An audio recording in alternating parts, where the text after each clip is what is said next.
আসসালামু আলাইকুম প্রিয় শিক্ষার্থী, ইংলিশ উইথ আনাসারের পক্ষ থেকে স্বাগতম জানাচ্ছি। আমি মোহাম্মদ আনাস আলী। আর আজকে কথা বলবো আমি প্রাথমিক বৃত্তি পরীক্ষা 2025-এর সুপার সাজেশনের ইংরেজি বিভাগের ডব্লিউএইচ কোশ্চেন নিয়ে। প্রিয় শিক্ষার্থী, এখানে আমরা দেখতে পাচ্ছি 9টি করলেই 99% কমন। হ্যাঁ, অবশ্যই ইনশাআল্লাহ 9টি করলেই আমাদের হচ্ছে 6টি ডব্লিউএইচ কোশ্চেন কমন থাকবে ইনশাআল্লাহ।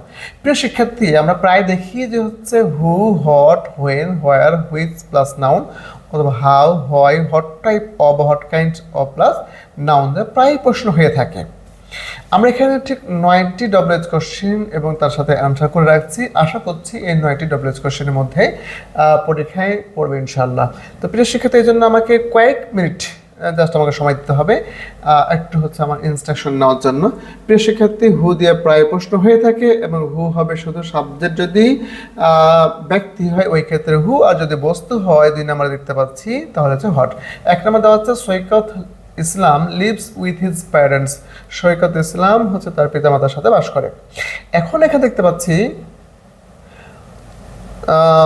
যে সাবজেক্ট যেহেতু ব্যক্তি আছে, এই ক্ষেত্রে আমরা হু বসাবো, আর কোনো পরিবর্তন হবে না, একদম বাকি অংশ বসে প্রশ্নবোধক চিহ্ন। অনেক শিক্ষার্থী যে ভুলটা করে থাকে এই সেন্টেন্সে, সেটা হচ্ছে এসটাকে উঠে দেয়। প্রিয় শিক্ষার্থী, যখন আমরা সাবজেক্টকে প্রশ্ন করবো এই ক্ষেত্রে কোনো কিছুই উঠবে না, একদম ব্যক্তি হলে হু, বস্তু হলে হট বসে বাকি অংশ বসে প্রশ্নবোধক চিহ্ন। আমার সেকেন্ড যে এক্সাম্পলটা দেখতে পাচ্ছি, the liberation war museum is situated at Agargaon.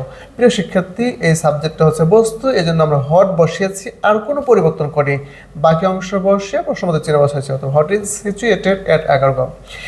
এখানে দেখতে পাচ্ছি 3rd number, the doctor visited Seema last night.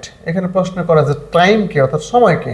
প্রিয় শিক্ষার্থী, আমরা হোয়েন দিয়ে সাধারণত প্রশ্ন করে থাকি, আর যেহেতু একটা পাস্ট টেন্সে আছে, যেন পাস্ট টেন্স হচ্ছে ডিড যখন ইউজ করব তখন হচ্ছে আমরা ভার্বটাকে বেজ ফর্ম বা প্রেজেন্ট ফর্ম করব, অর্থাৎ ভার্ব অন করব। তাহলে when did the doctor visit Seema, when did the doctor visit Seema. প্রিয় শিক্ষার্থী, এখানে ভুল করা যাবে না, যখন আমরা ডিড ডু ভার্ব বসাবো তখন ভার্বটাকে কোনো রকম পরিবর্তন করতে পারবো না। নাম্বার 4 দেখতে পাচ্ছি, the cub camporee took place in Sreemangal. এটাও পাস্ট টেন্সে আছে এবং এটা প্লেসের নিচে প্রশ্ন করা আছে, অর্থাৎ জায়গার নিচে হচ্ছে প্রশ্ন করা আছে। তাহলে জায়গাকে আমরা সাধারণত প্রশ্ন করতে থাকি হোয়ার অথবা হোয়ার ডট ডট ফ্রম। এখানে আমরা হোয়ার দিয়ে প্রশ্ন করবো, তাহলে where did the cub camporee took take place. এখানে আমরা টুকের জায়গাতে টেক করলাম, কারণ হচ্ছে ডু ভার্ব ডিড আছে, এখানে ডু ভার্ব 3টি, ডু, ডাজ, ডিড। প্রিয় শিক্ষার্থী, আশা করছি বুঝতে পারছো। 5 নাম্বার দেখতে পাচ্ছি, the river Narsunda flows through the town. এই নরসুন্দর নদীটি হচ্ছে শহরের মধ্য দিয়ে প্রবাহিত হয়েছে। তাহলে কোন নদীটি? তাহলে হুইচ রিভার। এখানকার আমরা সাবজেক্টকে প্রশ্ন করতে হচ্ছে, যখন হুইচ বসবে তখন এর সাথে অবশ্যই একটা নাউন বসবে। তাহলে which river flows through the town, which river flows through the town. তাহলে কোন নদীটি শহরের মধ্য দিয়ে প্রবাহিত হয়। 6 নাম্বার দেখতে পাচ্ছি, the next day was awful. পরবর্তী দিন ছিল খুব ভয়ঙ্কর। তাহলে হচ্ছে দিনটি কেমন ছিল, এটা হচ্ছে ম্যানারকে প্রশ্ন করছি আমরা। তাহলে ম্যানারকে সাধারণত হাউ দ্য প্রশ্ন করে থাকি। তাহলে how was the next day, how was the next. এখানে একটা কথা বলে রাখা ভালো, যেহেতু আমরা ডব্লিউএইচ কোশ্চেন করছি, তাহলে আমরা ডব্লিউএইচ কোশ্চেনগুলো করার পর রিভিশন যখন দেবো তখন অবশ্যই এনসিওর করবো যে আমাদের নোট অফ ইন্টারোগেশন বা ডব্লিউএইচ কোশ্চেন মার্কটা দিচ্ছি কিনা। প্রিয় শিক্ষার্থী, আর 2টা আছে, সেটা হচ্ছে 7 number, Seema didn't go to school because she is ill. তাহলে যেহেতু এটা কারণ হচ্ছে, তাহলে কারণকে প্রশ্ন করে থাকে আমরা হয় দিয়ে।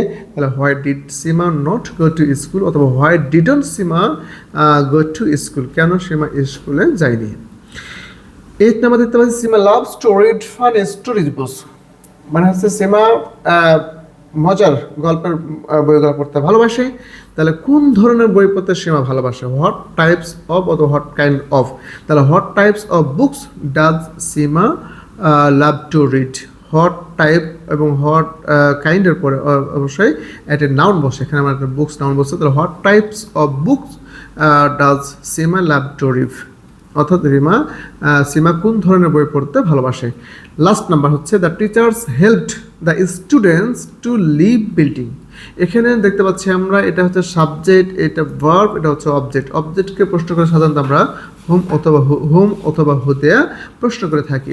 তাহলে প্রেজেন্ট টেন্স, পাস্ট টেন্স আছে, এখানে একটু মিস্টেক হয়েছে প্রিয় শিক্ষার্থী। তাহলে এখানে আমরা যে কাজটা করবো সেটা হচ্ছে যে whom did the teachers help to leave the building. Whom did the teachers help to leave the building, অর্থাৎ শিক্ষকবৃন্দ কাকে বা কাদেরকে ভবনটি ছেড়ে যেতে সাহায্য করলো। তাহলে এখানে আমরা ডু ভার্ব বসাইছি ডিড, এর জন্য ভাবটাকে বেস ফর্ম করেছি। আশা করছি যদি কোনো শিক্ষার্থী এই 9টি WH কোশ্চেন বুঝতে পারে তাহলে 100% 5 থেকে 6টি অথবা 99% হচ্ছে আমাদের এখান থেকে কমন থাকবে ইনশাল্লাহ।